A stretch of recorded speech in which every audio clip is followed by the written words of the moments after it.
Hello everyone. Today we're going to study chapter 7, control and coordination.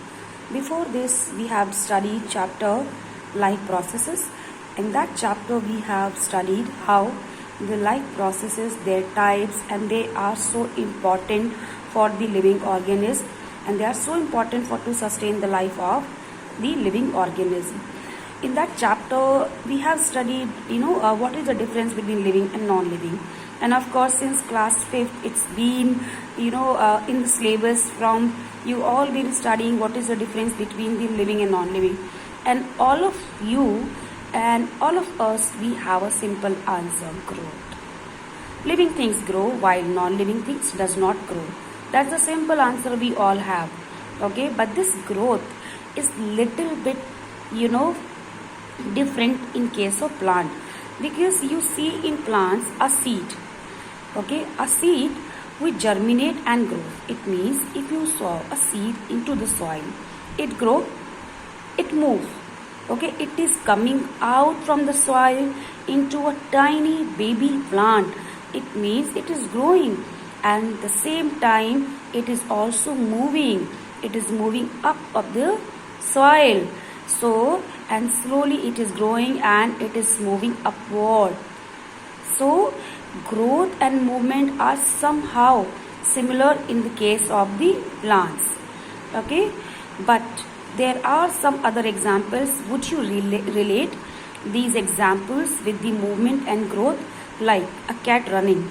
So if a cat is running, is it moving or growing? Simply a cat is running. Children playing on swings, buffaloes chewing cud means their food. Are these movements caused by growth? Tell me. Of course not. This is just simple movement. There is no growth happening. If a cat is running, there is no growth happening. Similarly, if the children playing on swings, there is no growth happening. There's just a simple kind of movement. But you just see in the case of plant, growth and movement are two processes which runs parallel to each other. Growth and movement are somehow is the one process. Okay, so in this chapter bachcho we going to deal control and coordination. Let us understand what is the meaning of control and coordination. Control, everyone knows, regulate. Coordination, to work in a coordinated manner, सबका साथ में मिलकर काम करना. Like in school, the principal, teachers and the other non-teaching staff, we all work in a coordinated manner to run the school function smoothly. Similarly, in our body, different organs coordinated to sustain the life process and make sure that all the life process goes smoothly. So there is a coordination in our body, and our main center of coordination point is the brain. Okay, so this brain is the main coordinating point. No matter what life process is happening in the body, irrespective of urine formation, digestion, excretion, any, you name any, but they all are coordinated by this center. So let's take an example. Okay, so this is the main office, this is the main coordinating point where all the life process are getting coordinated and are all under control by this.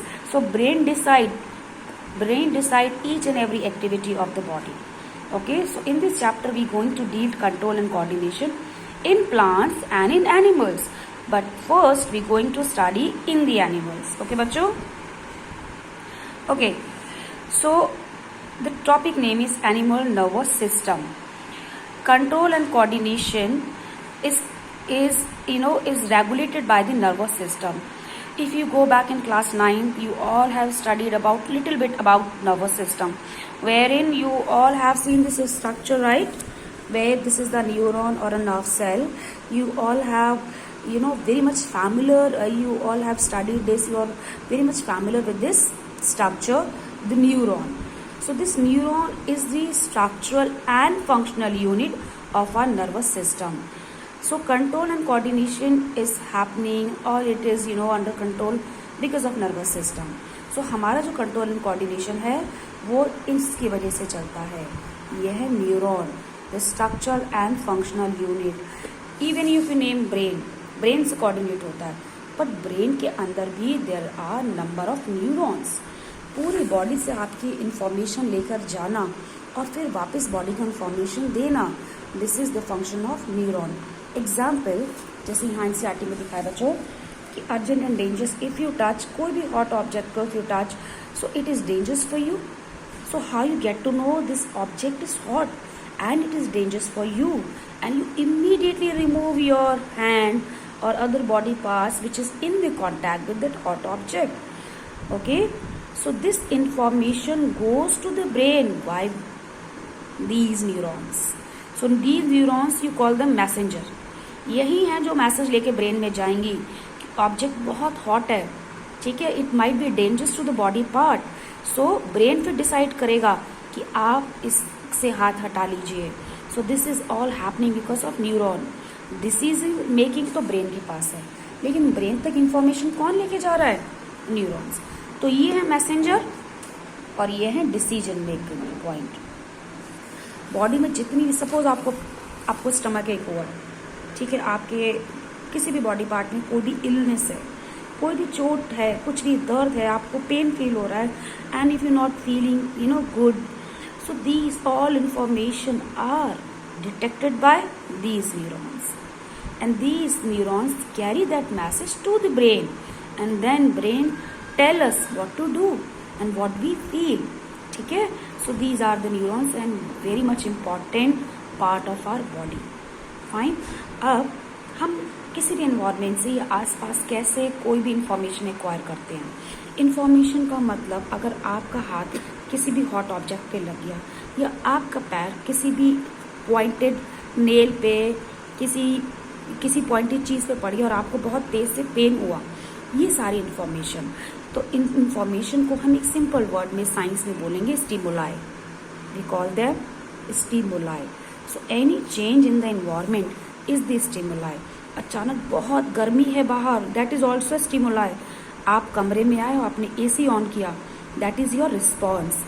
आपका पैर किसी गर्म चीज़ पे लगा, that is the stimuli. Okay, और आपने वहाँ से पैर हटा लिया, that is your response. Any change in our surrounding is the stimuli. तो कोई भी स्टिमुलाई को आप ऐसे समझ लीजिए इन्फॉर्मेशन है। So this information is picked bye these neurons. Okay, and we have this special structure called the receptors. These receptors are located in our sense organ. इसके नाम में ही इसका आंसर छुपा है बच्चों, रिसेप्टर। इसका यहाँ तक देखिए, रिसीव। ओके, तो इसके हाफ स्पेलिंग रिसीव से बन रही है। Receive means to take up and to receive the information from the environment, from the surrounding. So we are thankful to these receptors. हम सबके पास रिसेप्टर्स हैं in all our sense organ. आपने बहुत जूनियर क्लास में पढ़ा होगा, we have 5 sense organ. तो बच्चों सभी 5 सेंस ऑर्गन में ये रिसेप्टर्स होते हैं जो कि बाहर से रिसीव करते हैं कोई भी इंफॉर्मेशन। ओके, तो ये रिसेप्टर्स हमारे सेंस ऑर्गन में होते हैं, जैसे कि इनर ईयर। इनर ईयर में मिलने वाला रिसेप्टर है ऑडिटोरी। नोज में मिलने वाला है आपका ऑल्फैक्टरी। टंग में मिलने वाला है गस्टेटरी। ये सब मैंने नोट्स में आपको भेज दिए हैं, so that you can all have a look. Eyes में रिसेप्टर्स हैं, that are photo receptor. So book NCERT में बच्चों 2 का नाम दे रखा है। गस्ट्रेटरी रिसेप्टर जो हमें टेस्ट बताएगा। Olfactory, please underline all this while watching this video. Olfactory receptors ये स्मेल को टेस्ट करेगा, नोज में होते हैं। तो these receptors are very important, जो कि कोई भी इंफॉर्मेशन को एक्वायर करते हैं, ठीक है। And this information is then carried by the nerve or the neuron. So this is a typical structure of a neuron. It's very important बच्चों, very important. So this is the structure of neuron. So it is looking like ऐसे root जैसा structure, then stem and a flower and the branches. But it's not like that technically. So you see there's a nucleus, right? So there must be a cell. So this is a cell. So this main part is called as cell body. यहाँ पर cytoplasm होगा, तो ये cell body है। Cell body के अंदर cytoplasm, ये nucleus है। और ये जो ब्रांच निकली है बच्चों, ये बहुत इंपॉर्टेंट है। ये ब्रांच कहलाती है डेंड्राइट। यही वो जगह है जहाँ से इंफॉर्मेशन पिक होगी। और यहाँ देखिए आप, डेंड्राइट का बिल्कुल कोना, ये पॉइंट, ये कहलाता है डेंड्राइट टिप। यही वो जगह है जहाँ से कोई भी इंफॉर्मेशन एक्वायर होती है। कोई चीज़ ठंडी है, गर्म है, पेन है, कुछ भी, वो सारी इंफॉर्मेशन इस पॉइंट से एक्वायर होगी, डेंड्राइट टिप। सो फिर से देखते हैं, cell body, nucleus, dendrite, dendrite tip. Cell के अंदर बहुत सारा साइटोप्लाज्म होगा, कुछ निजल ग्रेन्यूल्स होंगे, and then you see this branch like structure, this is called as axon. Axon अब पूरी स्मूथ नहीं है, ऐसे बीच बीच में आप देखिए ग्रूव है। This groove is called as nodes of Ranvier. So ये मैंने आपको नोट्स में भेज दिया है बच्चों, बाकी एनसीईआरटी में इतना डिटेल में नहीं है। This is axon, and then this end part of the axon is called as nerve ending, and every nerve ending, if you see clearly, there are some bag like structure, छोटे छोटे bags हैं जिनको हम scientific term में बोलते हैं vesicles. Vesicles means bag. So this axon is ending into nerve ending with a small, each nerve ending has a small vesicle like structure जहाँ से information release होती है। Okay.